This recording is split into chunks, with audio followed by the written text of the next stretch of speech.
It's a book called Inside the Wire last year. Just a couple more things.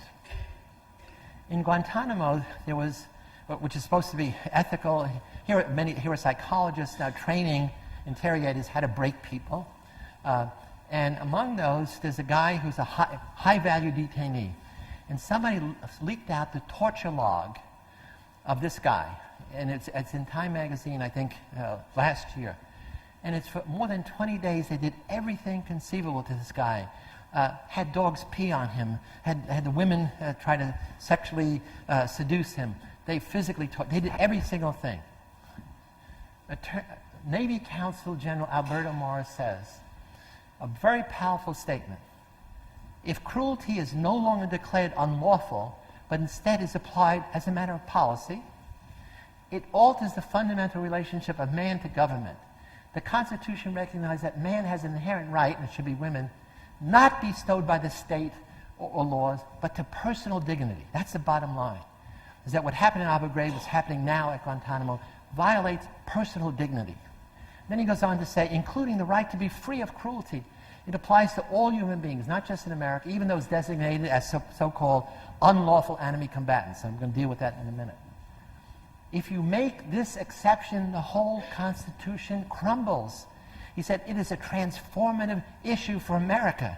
And it's not simply we're torturing some people in Guantanamo or not. Some people say it's not abuse, it's torture, it's not torture, it's abuse.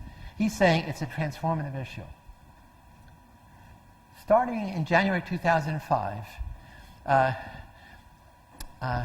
Bush had his legal counsel and a whole set of lawyers, maybe some from Harvard Law School, certainly from Stanford, certainly from Berkeley and other places, develop a new concept of what is torture and who are the enemy, who are the victims. And it's called the torture memos. And Alberto Gonzales says, the nature of the new war on terrorism places a high premium on other factors, such as the ability to obtain information quickly. Therefore, in my judgment, the new paradigm renders obsolete Geneva's conventions, Geneva's strict limitations on questioning of enemy prisoners. So this starts loosening the constraints on interrogators, loosening the constraints on the CIA, loosening constraints on the civilian interrogators. In the torture memos, it says torture, the agent must have a specific intent to cause severe physical or mental pain or suffering. Secondly, what is physical pain torture? It has to be equivalent in intensity to the pain accompanying serious physical injury, such as organ failure, impairment of bodily function, or death. If it's not that, it doesn't qualify as torture.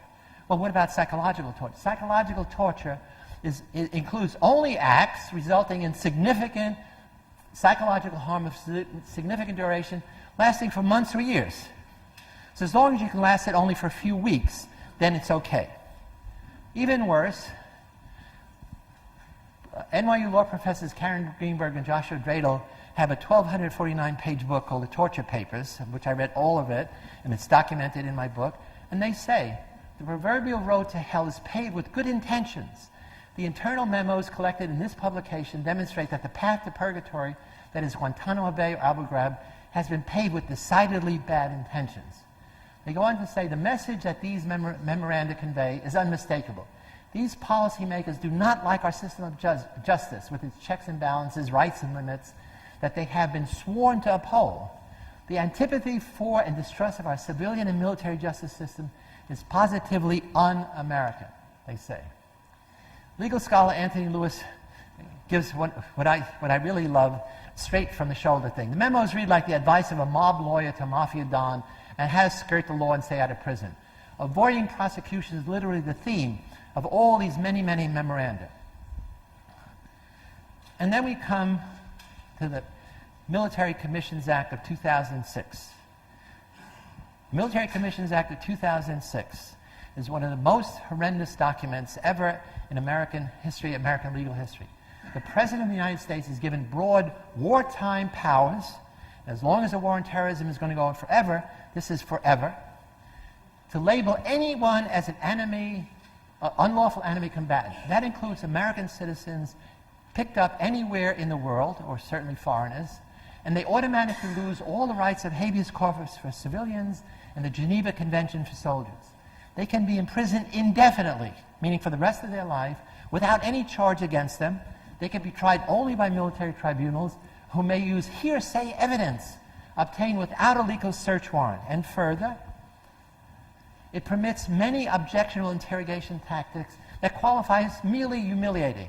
So all those pictures you saw in Abu Ghraib don't qualify as torture under the Military Commissions Act, and therefore are acceptable. It retroactively protects all government officials, notably CIA operatives, who have been involved in such activities that would be qualified as crimes against humanity.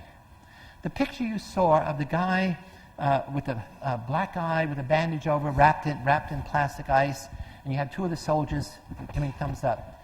He was killed by Mark Swain, a CIA operative. After the Navy SEALs beat the shit out of him, they brought him to Abu Ghraib, and Mark Swain, who was a CIA operative there, had two of the soldiers hang him up on a hook and started interrogating him. An hour later, it's not clear, his arteries burst, he was dead.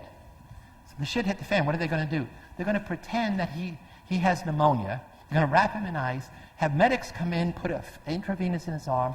They're going to pretend to take him to the hospital. In fact, it's set up with a taxi driver who's going to take him out, throw him in the woods.